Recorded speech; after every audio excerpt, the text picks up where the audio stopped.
Hi, we'd like to thank you for tuning into the World Boxing Review radio show. My name is Aaron Snowell. They call me the Hall of Fame trainer of champions. And we travel the world for past, present, and future stars. And coming to you live from New York, the great Leon Muhammad, a trainer, matchmaker. He's missed everything when it comes to boxing, and he is the YouTube sensation. Welcome into the show, Leon Muhammad. Salam alaikum. Oh, walaikum salam. It's so good to be with you, brother. The trainer of champions, the star of the WBC. Yeah, what's going on, brother? What you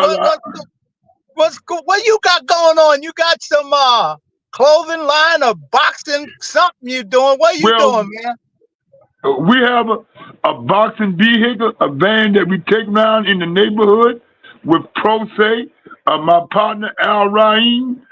His father was a lieutenant, I believe, in Temple number 25. And we go to school. We do a lot of business with Rising Star Promotion, the number 4 contender for the WBA. And we do a lot of events in the neighborhood with the kids.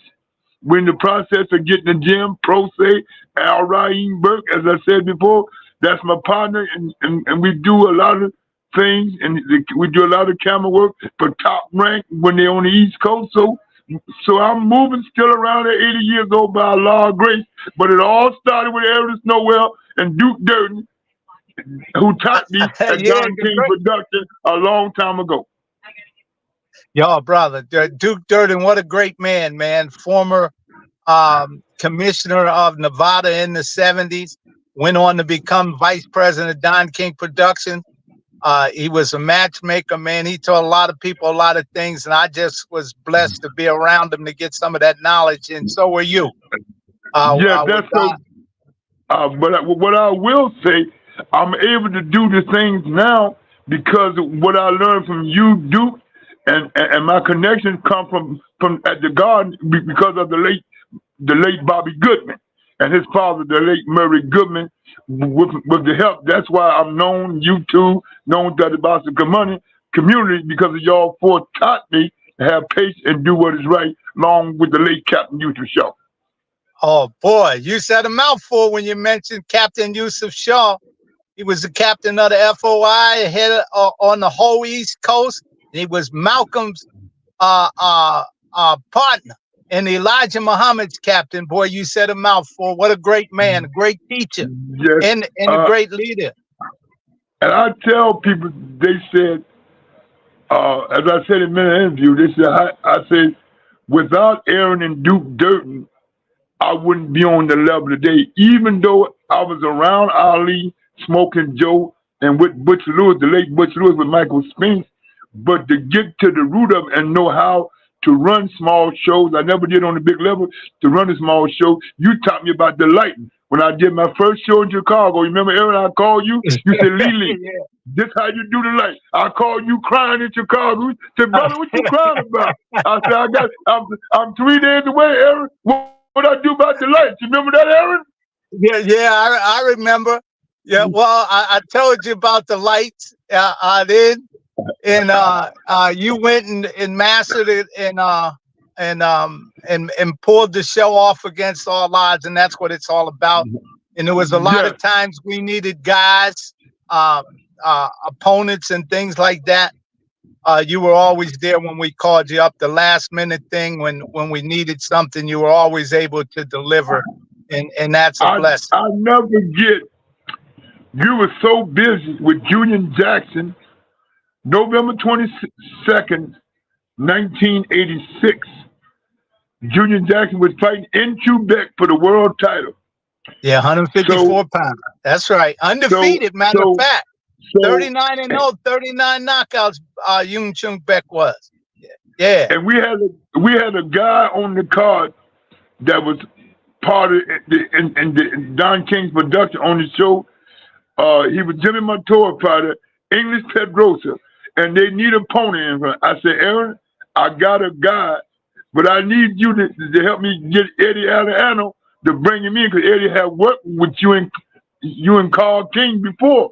So you say if you got Eddie to bring the guy, Joey Farrell, and we put him with Angel Pedrosa on the undercard of N2 Beck and Junior Jackson, Julio Chavez, and Evan Chapo Rosario, November 22nd, 1987. Yeah, well, Nichelle says, who's the tech person on the show? She says, good morning, Mr. Leon. Love you, and you have great stories, she said. Thank you very much, darling. Well, Leon, look, man, you're a boxing guy. We're gonna run down the list of things, and we're gonna see about how you feel about the situation, because you do a lot of this on YouTube anyway. Let's go over to the Holy Land, the Riyadh, Saudi Arabia, over there with the fights just happened with Tyson Fury, Deontay Wilder, and all of them. How do you feel about that situation? What's your outlook? My outlook on the Saudi Arabian brothers, may Allah be pleased with them and grant them happiness and peace. What I will say, the Tyson Fury fight, it was something new over there, something uplifting. But what I will say, the last show a couple Saturday nights ago, the show was good, but the outcome wasn't what the promoters thought it was going to be. Speaking of our brother out of Tuscaloosa, Alabama, as you know through the years, I've always had a working relationship with Shirley Pinkle and the Duvers, and you know that better than anybody. Yeah. I just think it wasn't. The show itself was good. I'm not going to compare to how we would have did it in our time for the promotion, but I put it, the promoters, it was a good show, it was a good card, but the outcome of what they expected, for putting Big Baby on the card, I don't think you and I would have done that due to the circumstance. But it happened. May Allah be pleased with the promoters. But what I will say, Aaron, the card itself is something to be reckoned with, because the brothers over there got the Palouse, and they're bringing fighters over there. A lot of fighters that you and I know that's out today going over there with the brothers taking their shahada, and alhamdulillah. Yeah, alhamdulillah. You know, Big Baby, he just took his shahada. Yes, just the other. Matter of fact, Shirley Pinkle's secretary mentioned that to me. And yeah, and I just and for the listening audience, since you know you may not know what a shahada is, it's one of the articles of faith in Islam. It's the article of faith, besides the 5 pillars of Islam that we have to practice. But you have to bear witness in the oneness of God. In Arabic, the proper name of God is Allah. And bearing witness that there's only one God but Allah, Muhammad Rasulullah is the messenger of Allah. So he bear witness to that fact. I know you have, Brother Leon Muhammad. You are a practicing Muslim.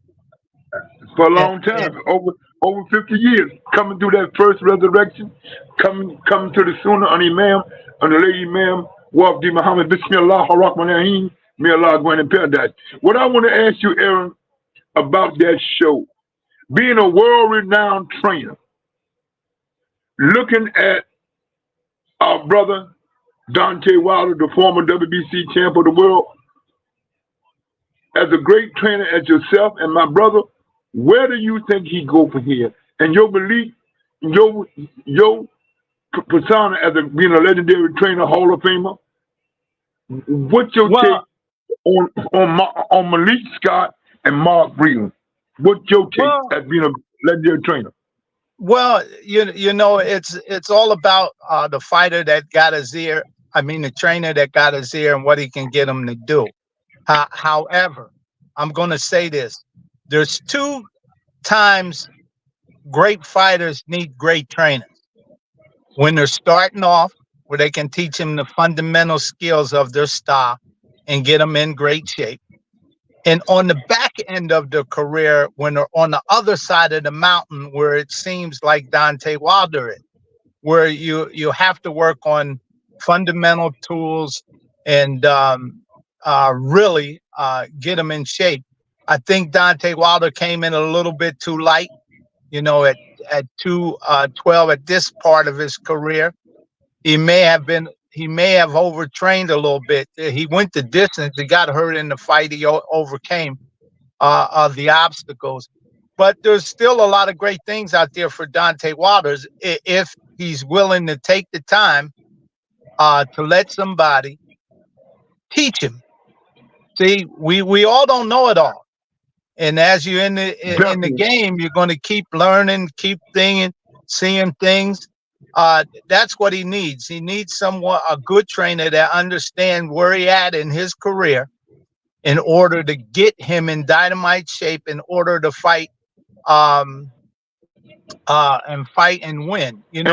Just keep working on that one punch. Yeah.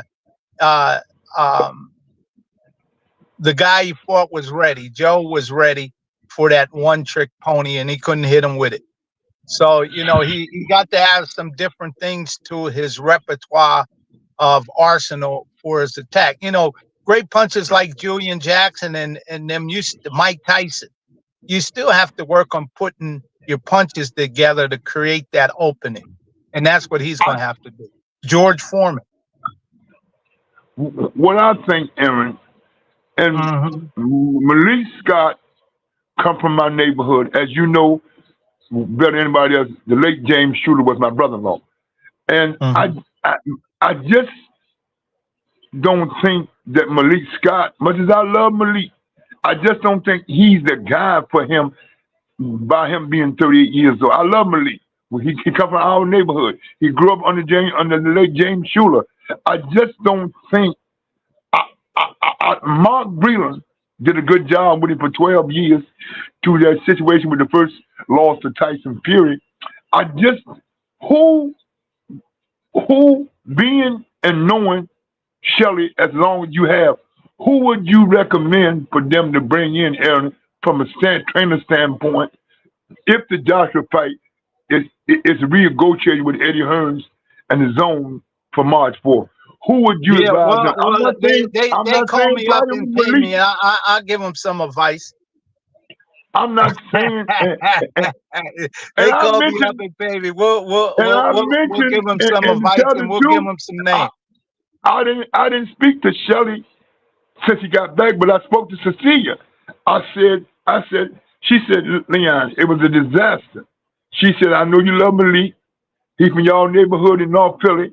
I said, I would recommend, and she'll tell you, and a lot of people said, and I said on radio last night, I said I would recommend Aaron Snowell, Tim Witherspoon, or Buddy McGirt. Because I know him and JD, as well, we know who's working for the late Butch Lewis. They can't dictate to y'all three. It's going to be done y'all way, or y'all step off. When you got a guy, and see, you got to remember, his two only trainers was Shirley Finkel's fighters. A lot of people ask me, do I think Mark Breland was there because he was Shirley's fighter coming out the 84 games in Los Angeles? I said, well, that could be it, but Mark was a great fighter, two-time world champion. He was with the Dubas, had a great mentor in George Washington. I said, look at it. I said, Aaron and I learned from the great Slim Jim Robinson, who was one of the best, him and George Benton. That's right. And Aaron learned. I said, Aaron didn't learn from Aaron loved and respect Angelo, but Aaron got all this knowledge from Slim Robinson. That is correct. Well, all them guys I work with and fight, work with them, work against them. That's how people did. Yeah, I beat a lot of them. Yeah, and I beat a lot of including Angelo, Eddie Futch, Manuel Stewart, you name them. The list of long find and distinguish of who you go up against, the trade, the wit, and the grit. You know, And I mean, what's happening in this era is that we opened the door for definitely. a lot of young trainers and stuff like that to get into the sport and to be able to get a fight and practice their trade. Back when I was coming up, you had to be you had to have someone who was older that'd been in the game to bring you along, else they wouldn't let you in. Well, we The opened the first time, floodgate. open the door. The first time I was scared for you, Aaron, and I know you had some tricks with Julian Jackson. When we were with Mickey Duff, you went in Atlantic City and froze my guy, Buster Drake. I said, Yeah, Aaron done come in the backyard of Philadelphia and not laid that Joe Frazier left hook, and Julian froze the late Buster Drake. We lost him last year. And, yeah. and I said then, Aaron did a hell of a job against a Philadelphia fighter. Yeah, well, I knew Buster Drayton very well. I knew his Yeah, style. Used to be in the different gyms in Philadelphia while we're training. Comes from Tim Witherspoon's neighborhood, so I knew his yeah, strength and knew his weaknesses, and yeah. that's what I gave the Julian in training to capitalize on Buster's weaknesses and um, take away his strength. And like I said, you'll get it, but you got to pitch. I said you can't let him sit back and think on you because he'll counter punch you and catch you. And Julian went to work, man. He was putting punches together second to none that we Um, practiced, and he got him on the CBS, brother, on I CBS. mean, Aaron, me and when he hit him, because we worked on the counter punching, the setting Junior with that Joe Frazier left hook. Me and Mickey Duff was so stunned when Junior hit him. I looked at Mickey. I said, Mickey, we can get back to the title tonight because we had lost the title to Matthew Hilton up in Yeah, Montreal. And I said to DK shot, y'all to get another shot. yeah. And when you shot us down, when you shot that, because we were going to try to hit him with that Joe Frazier left hook. I said, Aaron, I said, Mickey, Aaron done got us. I said that to Mickey, to the late Mickey Duff. Yeah, well, In Atlantic City let's on CBS. talk about Tyson Fury and Francis Ngannou. You know That what, fight. Aaron? That fight, Aaron, Mike really got him ready. Our brother, Yes, like he to Mike did. Tyson, Mike got him ready. Yes, he See, did. plus Mike Against is the the odds. student of the game. Mike got him Against ready. the odds. Just, I mean, when he knocked him down, I said, they ain't gonna give it to him because he's the champion of the world, and it's too much money riding on the Usyk fight in March. Right. They ain't gonna give it to him. He should at least got a draw to open some more doors for him. But he was Mike. Mike know what to do about Law's grace. So I never thought, but Tyson Fury never fought a guy as big as him. And Mike got him ready. Our brother Mike Tyson got him ready. Yes, he I did. said, unbelievable. And the exception that Ferdinand got, he earned Well, it. Even though Mike was there with him as our brother, but Tyson Fury, I thought it should have been a draw. But I know they weren't going to give it to him because that would have upset the Falus on March 4th against Usyk. And yeah. Eddie Well, Hearn and all of them was there. You know the cards, sometimes the cards don't go in your way. But that fight opened a lot of doors for him if he continued to go there or go back to the MMA wherever he came from with Dana White and all them guys over there. Peace be to yeah. them. But it was a great fight. He has talent. You just got to keep working. Yeah, now. Well, we're going to ask you this, Lee. Gervonta Davis just took his shahada. What you feel about that?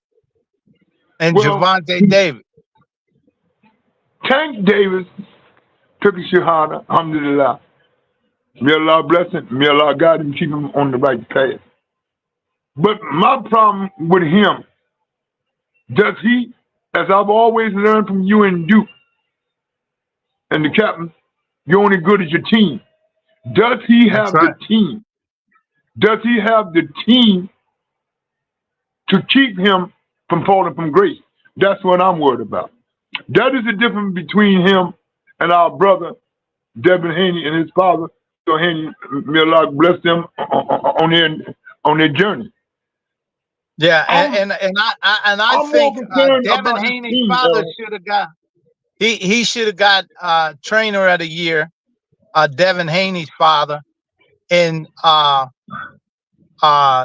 Crawford for fighter of the year is to spread the love around for the great things that all of those camps are doing, the Haney camp and the Crawford camp. I would have gave it to Mac. You know, he had a little setback, so we'll take a point from that. But otherwise than that, he got him on point. And Devin Haney's father, what he has done for his son, Devin Haney, to It's bring un, him it's, from it's a young unbelievable. man to that. I believe they should have gave him. It's unbelievable. Yeah, Aaron, I was upset because they didn't get it, but it is what it is, man. You Oh know, yeah, Allah's the best of knower and best of planner. yeah, he It's just plans a thing, and they're doing good, and there's some great fights out there to be made down in lightweight, junior lightweight, welterweight, and 154 pounds junior middleweight. You know, if I was Terrence Crawford and his team, I'd go for all the marbles. Bring on Canelo Alvarez. That fight there would bring more money than them heavyweight fights that are out there. That's a fight that people want to see when the best fight the best. And let me tell you, if he move up, hey, he don't lose anything.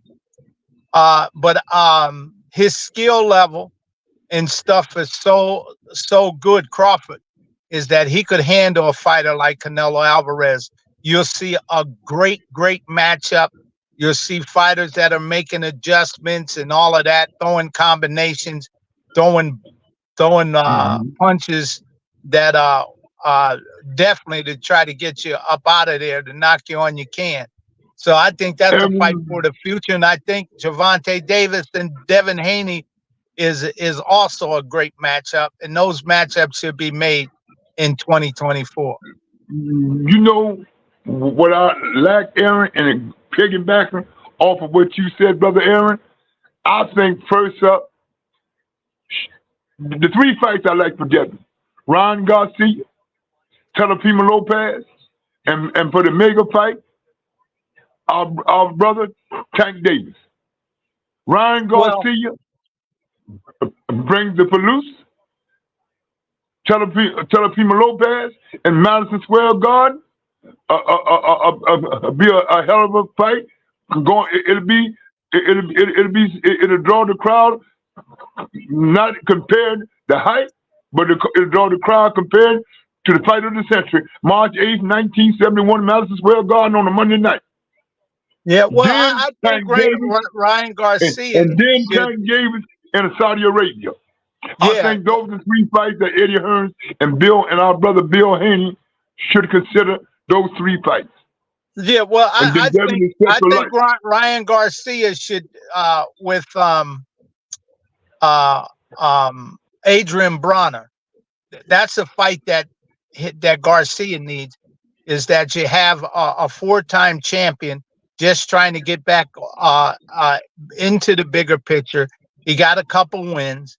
I think that's the fight Ryan Garcia needs to show the public, hey, you got a real experienced veteran in the ring with you, and you fight him. Let's see the way that you do, and that will get you really locked into those bigger fights.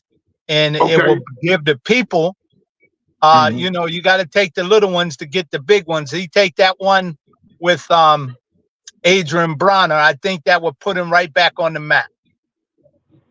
Well, from my understanding, the last couple of days, I spoke with Bill.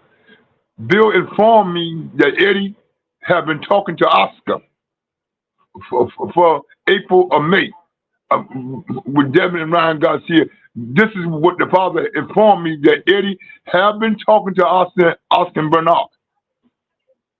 Yeah. Now, I don't know if Oscar want to go to South Florida and deal with the Godfather of boxing, the old man.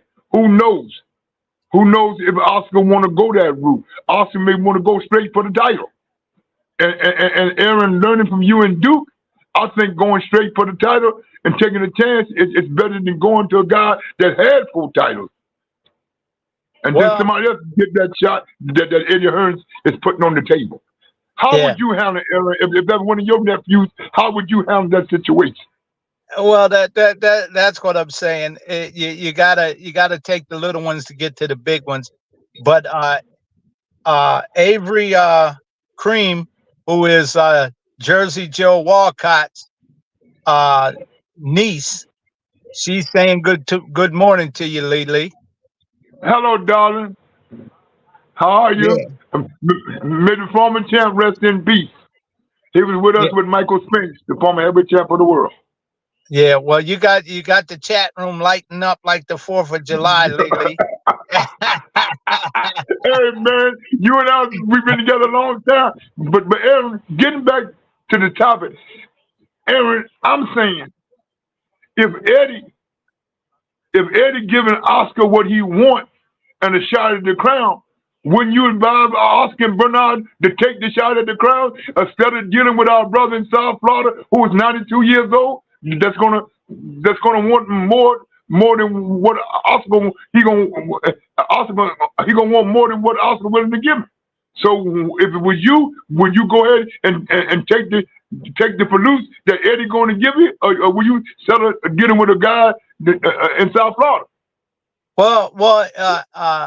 Anyway, it's what his team wants. But from my viewpoint, I would get him one more win, Eddie Garcia, and I would go down there and try to cut a deal with Adrian Bronner, because Adrian Bronner didn't show up for his last fight.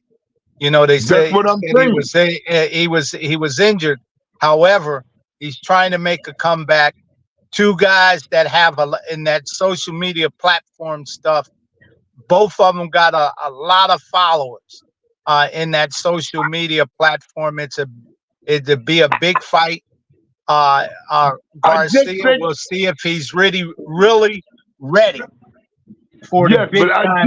I just think with his track record, Oscar and Bernard don't want to deal with the headaches, not showing up for press conference, not doing. It's no problem with the Godfather of boxing. It's the problem is with the kid. That's what Bernard said to me about a week ago. He said, "We'd love to fight this old guy, but he's crazy. Going to the airport, these men, they don't want the headaches." Boxing being crazy, baby. I love Adrian Broner. I love it. Ain't nothing in boxing that's in stone. You got to work hard to make it happen, baby.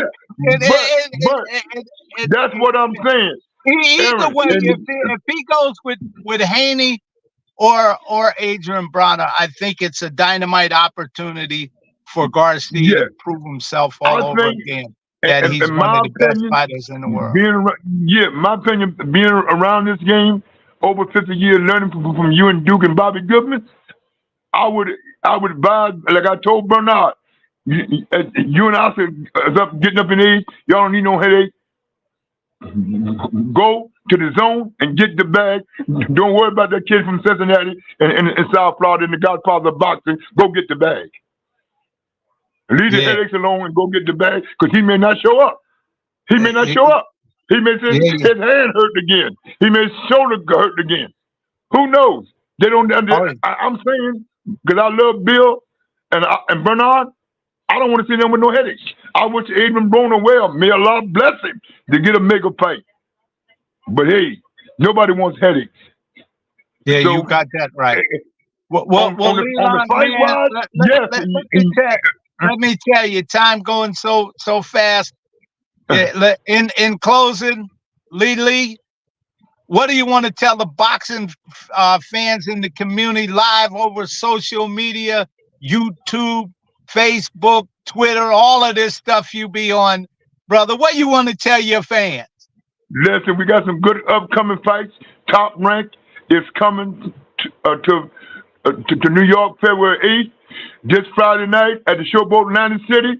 Black Gold promotion named after the late Black Gold James Black Gold Schuler. We got a show at the Showboat. Hey, never personal, always business. Oh, we're closing on that. As always. Go ahead, Aaron. No, go ahead. What were you saying? I wish everybody a happy, prosperous New Year. May Allah bless each and every one. Peace be unto you all. Thank you, brother. And in universal greetings, assalamu alaikum to you. We'd like to thank everybody for tuning in to the World Boxing Review radio show. Hey, Lee, you made it the first one of this year. And what a jewel having Leon Muhammad on the show. He is the famous YouTuber of boxing with all the great things. So look him up. Leon J. Muhammad. Look him up. You love the stuff that he does online.